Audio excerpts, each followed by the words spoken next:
आज हम लक्त पर चर्चा करने वाले हैं। इससे पहले हमने उत्तक पर चर्चा की थी। उत्तक के अंतर्गत हमने पादप उत्तक और जंतु उत्तक में एपिडिडीमिस उत्तक पर चर्चा कर ली थी तथा संयोजिक उत्तक के प्रकारों पर हमने नज़र मिला लिया था। अगर आपने वह लेक्चर नहीं देखा है तो पहले उस लेक्चर को देख लीजिए ताकि आपको यहाँ लेक्चर समझने में आसानी होए। तो लक्त पहले आपको याद रखना है कि लक्त संयोजिक उत्तक है और संयोजिक उत्तक में भी तरल संयोजिक उत्तक है। यहाँ लक्त का रंग लाल रंग का होता है जो कि गहरा अपारदर्शी द्रव है। मानव शरीर में लक्त की मात्रा शरीर की कुल भार का लगभग 7% तक होती है। लक्त का भार मानव शरीर की कुल भार का 7% है। वही अगर मांसपेशियों का भार बोला जाए तो वहाँ शरीर की कुल भार का लगभग 40% और मस्तिष्क का भार शरीर की कुल भार का लगभग 3% तक होता है। एक वयस्क मनुष्य में औसतन 5 से 6 लीटर तक औसतन लक्त होता है। वही महिलाओं में लक्त का मान जो कि पुरुषों से 2.5 लीटर तक कम होता है।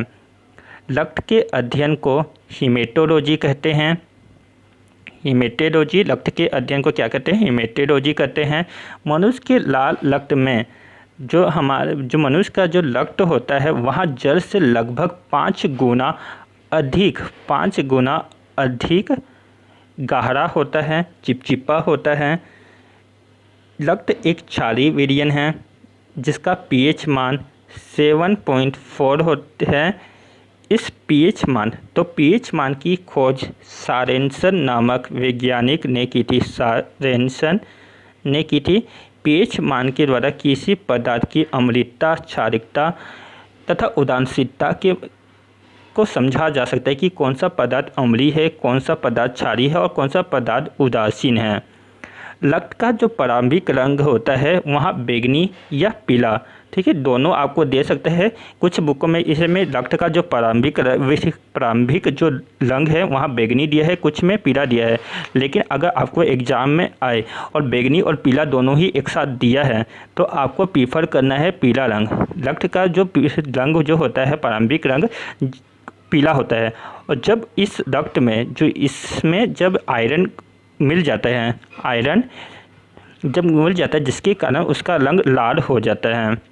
आयरन का प्रतीक चिन्ह Fe है जिसका परमाणु का मार्क 26 है। रक्त में ही हीमोग्लोबिन नामक प्रोटीन पाया जाता है। तो आपको यहाँ याद रखना है कि हीमोग्लोबिन एक प्रोटीन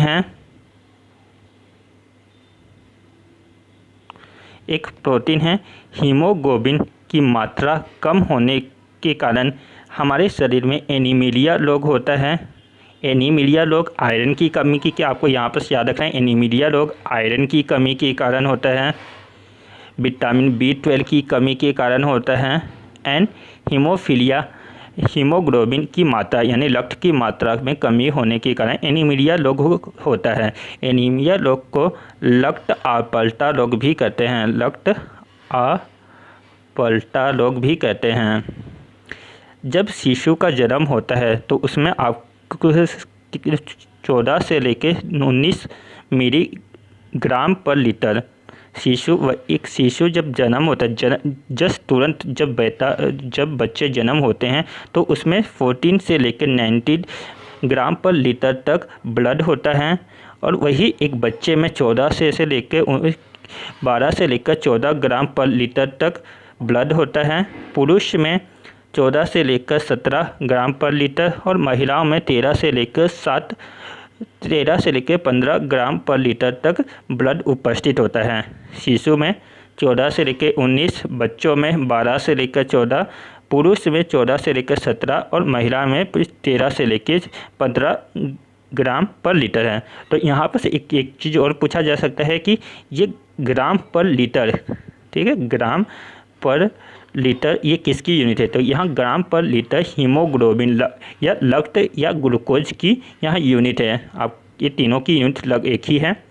आप देखते हैं लक्त के घटक पर हम चर्चा करेंगे, ठीक है। लक्त में क्या क्या उपस्थित होता है उस पर अब चर्चा करेंगे।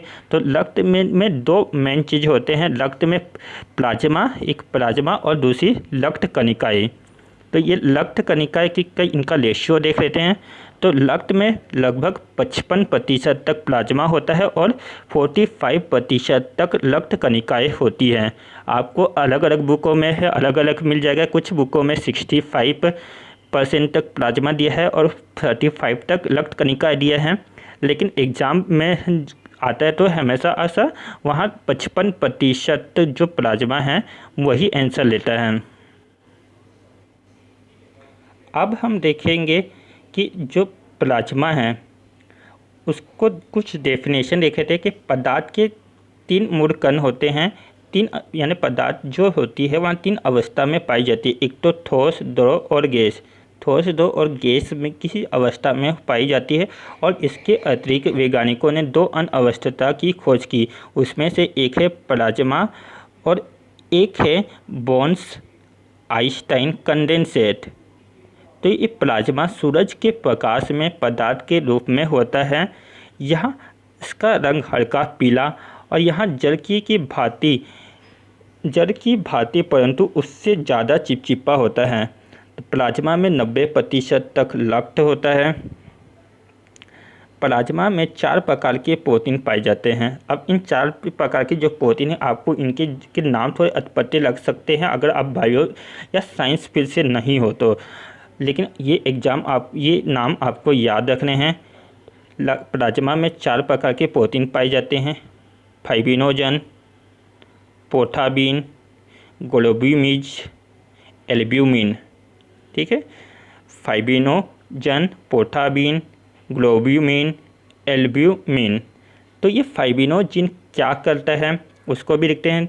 फाइब्रिनोजन जो है रक्त का थक्का जमने में सहायक होता है। वही पोर्टाबिन, हमने जब विटामिन वाला लेक्चर पढ़ा था तो उसमें हमने विटामिन के की बात की थी। तो ये विटामिन के पोर्टाबिन, ठीक है, ये विटामिन के पोर्टाबिन को बनने में सहायक होता है। तो रक्त फाइब्रिनोजन और पोर्टाबिन क्या कर है, रक्त का थक्का का जमा रहे हैं। जब हमारे कहीं चोट होता है, चोट लगता है तो वहाँ से ब्लड निकलने लग जाता है। तो उस ब्लड को जल्दी से जल्दी बहना बंद करे उसके लिए यहाँ प्रोटीन काम करता है। कौन? फाइब्रिनोजन प्रोटीन और पोर्टाबिन और एक विटामिन के यहाँ काम करता है। 2 अन्य प्रोटीन थे, ग्लोब्यूमिन और एल्ब्यूमिन। तो ये क्या कार्य करते हैं इनको भी देख लेते हैं। तो ग्लोब्यूमिन सुरक्षा का कार्य करता है, वही एल्ब्यूमिन नमक की मात्रा शरीर में बनाए रखने में सहायता करता है। ग्लोब्यूमिन और एल्ब्यूमिन का दोनों का मुख्य कार्य है कि प्लाज्मा में जल की मात्रा नियमित रूप से बने रहे। तो प्लाज्मा में कितने प्रतिशत जल होता है? 90% जल होता है।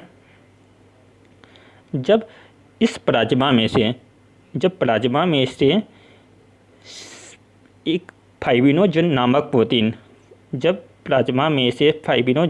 प्रोटीन निकल जाता है तो उस बचे हुए भाग को सेरम कहते हैं। प्लाज्मा का क्या कार्य है उसको भी देखते हैं। प्लाज्मा का कार्य बचे हुए भोजन का शरीर के विभिन्न भागों तक पहुंचाने का कार्य यहाँ प्लाज्मा करता है। प्लाज्मा में 0.1% तक ग्लूकोज होता है। अब हम रक्त कणिका पर चर्चा करेंगे। रक्त कणिकाएँ के शरीर की कितना प्रतिशत होते हैं टोटल रक्त का? तो यहाँ पर मैंने गलत लिख दिया है। 45% रक्त कणिकाएँ होते, वही प्लाज्मा 55% तक प्लाज्मा शरीर में रक्त में उपस्थित होती है। तो रक्त कणिकाएँ शरीर में 3 प्रकार की होती हैं, लाल रक्त कणिकाएँ, श्वेत रक्त कणिकाएँ और रक्त बीजाणु जिसे प्लेटलेट्स भी कहते हैं। लाल रक्त कणिकाएँ को रेड ब्लड सेल कहा जाता है यानी RBC कहा जाता है। वही श्वेत रक्त कणिका को WBC कहा जाता है, वाइट ब्लड सेल। अब इस पर हम चर्चा करते हैं कि लाल रक्त कणिका क्या है, उसका जीवन काल कितना है। तो लाल रक्त कणिका का निर्माण शरीर के अस्थि मज्जा में होता है। इसका जीवन काल लगभग 120 दिन तक होता है। लेकिन जब हमारे शरीर में हीमोफीलिया लेकिन जब हीमोफीलिया जैसी बीमारी होती है तो इसका जो जीवन काल है वहाँ घट के मात्र 20 दिन का रह जाता है। एक आरबीसी का अगर पूछा जाए तो आरबीसी का पूरा जीवन काल लगभग 120 दिन तक होता है, लेकिन हीमोफीलिया नामक बीमारी में घट के यहाँ 20 दिन तक आ जाते हैं। इसमें हीमोफीलिया नामक बीमारी में क्या होता है, हीमोफीलिया बीमारी में रक्त का जो थक्का जो जमता है वहाँ नहीं जमता है, जिसके कारण अगर थोड़ा सा भी चोट रहता है तो उसमें बहुत ज़्यादा मात्रा में रक्त हमारे शरीर से निकल जाता है। यहाँ जो हीमोफीलिया बीमारी है, आपको ये चीज़ याद रखें, हीमोफीलिया बीमारी में मादा जो महिला जो होती हैं वहाँ वाहक का कार्य करती है, और यहाँ बीमारी पुरुषों में होता है। तो यहाँ बीमारी किस में होता है, पुरुषों में होता है, और जो वाहक का कार्य करती है वह मादा करती है। आरबीसी की मृत्यु किस में होती है, तो आरबीसी की मृत्यु यकृत में होती है, प्लीहा, तिल्ली या स्प्लीन में होती है। इसी कारण आरबीसी का कब्रिस्तान, इसलिए आरबीसी का कब्रिस्तान प्लीहा, तिल्ली या स्प्लीन को बोला जाता है। गर्भवती महिला में आरबीसी का निर्माण यकृत में या प्लीहा, तिल्ली में होता है। अगर वयस्क मनुष्य में क्या होता है, वयस्क मनुष्य में आरबीसी की जो मृत्यु होती है प्लीहा, तिल्ली में होती है, लेकिन जब वहाँ गर्भाशय में जब भ्रूण अवस्था में होता है तब लाल रक्त कणिका का निर्माण यकृत या प्लीहा, तिल्ली में होता है। और जब वहाँ जन्म हो जाता है तो इसका आरबीसी का निर्माण कहाँ होता है, अस्थि मज्जा में होता है। आरबीसी का अब मुख्य कार्य क्या है, तो आरबीसी का मुख्य कार्य शरीर के विभिन्न कोशिकाओं तक ऑक्सीजन पहुंचाना, उनकी आवश्यकता के अनुसार, तथा कार्बन डाइऑक्साइड को बाहर लेकर जाना। आरबीसी की संख्या को हीमोसाइटोमीटर के द्वारा ज्ञात किया जाता है। आरबीसी का जो वैज्ञानिक नाम है उसको देख लेते हैं। आरबीसी का वैज्ञानिक नाम इरिथ्रोसाइट है। अब कुछ नोट्स के फॉर्म में मैंने यहाँ लिखा है जो एग्ज़ाम में आते हैं। जैसे पहाड़ी क्षेत्र में रहने वाले व्यक्तियों में आरबीसी की संख्या समान क्षेत्र में रहने वाले व्यक्तियों से अधिक होती है कि कम होती है, तो पहाड़ी क्षेत्रों में रहने वाले लोगों की में आरबीसी की संख्या समान क्षेत्र वाले से अधिक होती है। नींद के समय आरबीसी की संख्या लगभग 5% तक कम हो जाती है। आरबीसी यहाँ पर हमने हीमोग्लोबिन नामक टर्म देखा था, तो हीमोग्लोबिन की मैंने एक यूनिट बताई थी, क्या बताई थी, ग्राम पर लीटर हीमोग्लोबिन की यूनिट होती है।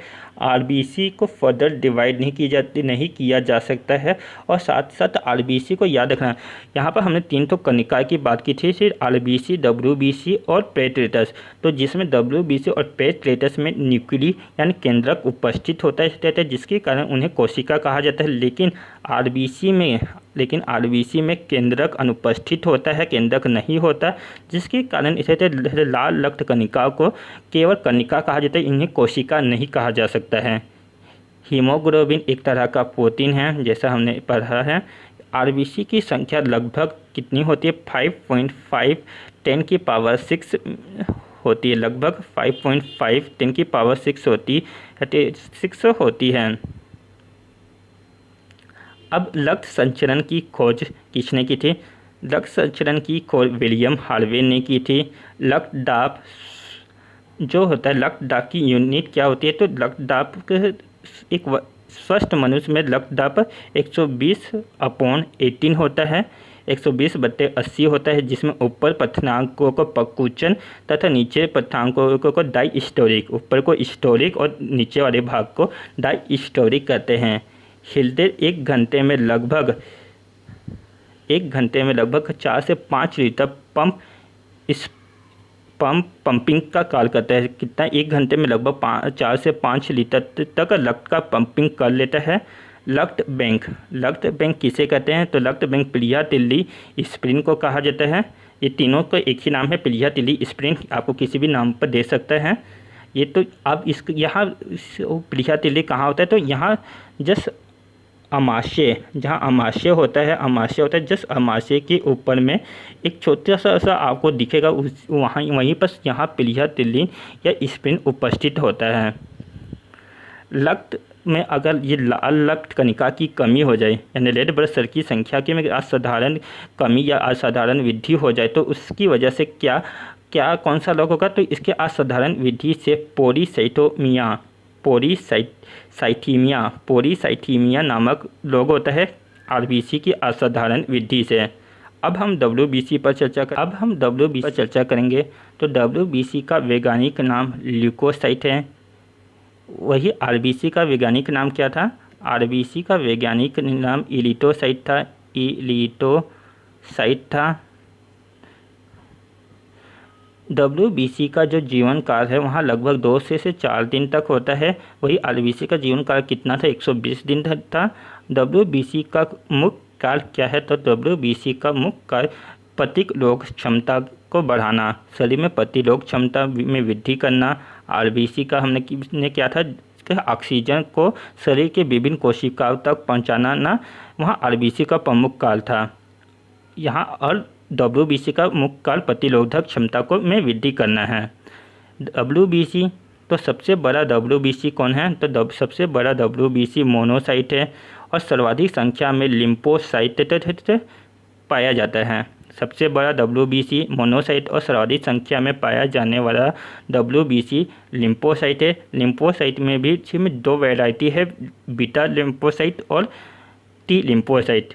टी लिम्फोसाइट आपको एक याद रखना है, टी लिम्फोसाइट एड्स रोग में प्रभावित होने वाला भाग क्या है? डब्ल्यूबीसी का टी लिम्फोसाइट को क्षति पहुंचती है। डब्ल्यूबीसी का निर्माण कहाँ पर होता है? डब्ल्यूबीसी का निर्माण अस्थि मज्जा में होता है और इस अस्थि मज्जा में होता है और कभी कभी यहाँ इसका निर्माण यकृत या पीलिया तिल्ली में होता है। लेकिन जो इसकी मृत्यु होती है डब्ल्यूबीसी की मृत्यु लक्त में होती है। वही आरबीसी की मृत्यु कहाँ पर हो रही थी? पीलिया तिल्ली या स्प्लीन में हो रही थी और डब्ल्यूबीसी की मृत्यु लक्त में हो रही है। एक डब्ल्यूबीसी में कितने आरबीसी होते हैं? तो एक डब्ल्यूबीसी में आरबीसी की संख्या लगभग 600 होती है। डब्ल्यूबीसी का व्यास 0.07 mm होता है। डब्ल्यूबीसी की संख्या में वृद्धि होने से डब्ल्यूबीसी की संख्या में असाधारण वृद्धि होने के कारण कैंसर नामक रोग होता है तो जिससे लुकेमिया होता है। डब्ल्यूबीसी की असाधारण वृद्धि से लुकेमिया होते हैं जो कि लुधिल कैंसर यानी ब्लड कैंसर का ही एग्जाम्पल है।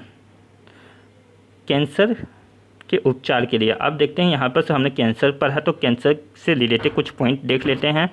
तो कैंसर के अध्ययन को आर्किनोलॉजी कहा जाता है। इसके लिए रेडियोथेरेपी, कोबाल्ट 16 का यूज किया जाता है, गामा रे का यूज किया जाता है। साथ ही साथ अक्री गैस में लेडोन गैस का यूज किया जाता है कैंसर रोग के उपचार के लिए। तो कैंसर रोग के उपचार के कोबाल्ट 16 को गामा रे, रेडियोथेरेपी और अक्री गैस में लेडोन गैस का यूज किया जाता है।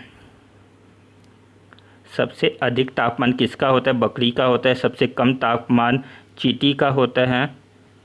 सोते समय रक्त दाब क्या होता है? घटता है, बढ़ता है या पहले घटता है या बाद में घटता है? तो ये क्वेश्चन आए हुए हैं जहाँ पर मैंने पॉइंट में लिखा है रक्त दाब में।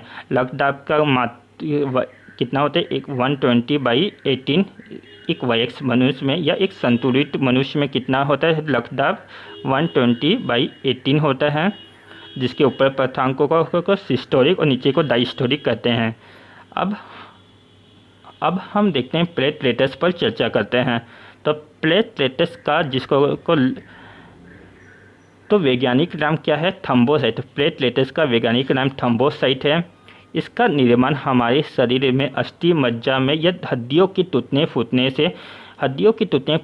से प्लेटलेट्स का निर्माण होता है। प्लेटलेट्स का जीवन काल लगभग 10 दिन का होता है। प्लेटलेट्स का जीवन काल और इसका वैज्ञानिक नाम थ्रोम्बोसाइट है। तो यहाँ आरबीसी का वैज्ञानिक नाम क्या है? इलिटोसाइट। डब्ल्यूबीसी का वैज्ञानिक नाम ल्यूकोसाइट। WBC का वैज्ञानिक नाम क्या था? ल्यूकोसाइट। और RBC का इलिटोसाइट था। और प्लेटलेट्स का वैज्ञानिक नाम थ्रोम्बोसाइट है।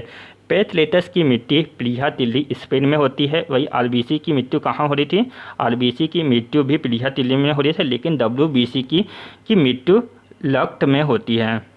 याद रखना, प्लेटलेट्स और RBC की दोनों की मृत्यु प्लीहा तिल्ली स्पेन में होती है। वही WBC की मृत्यु रक्त में होती है। अब प्लेटलेट्स का मुख्य कार्य क्या है? तो रक्त का थक्का जमने में यह सहायक होता है।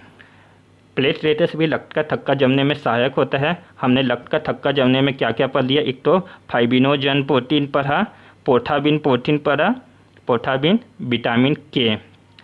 और प्लेटलेट्स भी रक्त का थक्का जमने में सहायक होता है। रक्त में प्लेटलेट्स की कमी या उसकी अधिकता का क्या प्रभाव पड़ता है हमारे शरीर में, अब उसको देखते हैं। तो रक्त में प्लेटलेट्स की कमी के कारण थ्रोम्बोसाइटोपिनिया नामक रोग होता है। वहीं रक्त में प्लेटलेट्स की अधिकता से थ्रोम्बोसाइटोसिस नामक रोग होता है।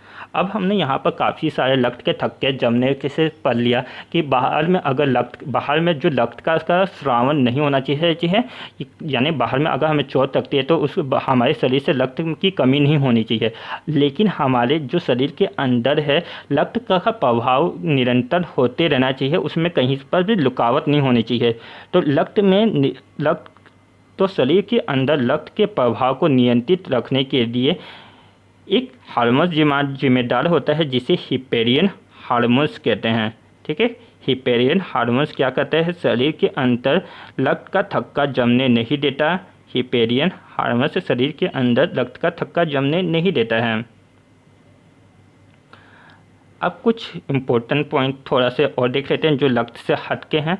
तो मानव रक्त में की संयंत्रता कितनी होती है उसको देखते हैं। तो मानव रक्त में जो विस्कोसिटी होती है, यानी संयंत्रता का मुख्य कारण रक्त में पाया जाने वाला प्रोटीन। रक्त ग्लूकोज का हाँ बस थोड़ा सा मैंने पॉइंट लिखा है, जैसे इसको बताना है। रक्त में ग्लूकोज स्तर का समानता व्यक्त किया जाता है मिलीग्राम मर्क्यूरी पर मिलीग्राम में। ऑप्शन ए मिलीग्राम प्रति डेसीलीटर में, भाग प्रति मिलियन में, ग्राम प्रति लीटर में। तो आपको इस ग्लूकोज की जो यूनिट है आपको वह बतानी है कि मर्क्यूरी पर mm होती है, कि किलोग्राम पर डेसीलीटर होती है, या भाग प्रति मिलियन होती है, या भार, या ग्राम प्रति लीटर होती है। आप इसका आंसर कमेंट सेक्शन में बताइए। तो इसका सही आंसर है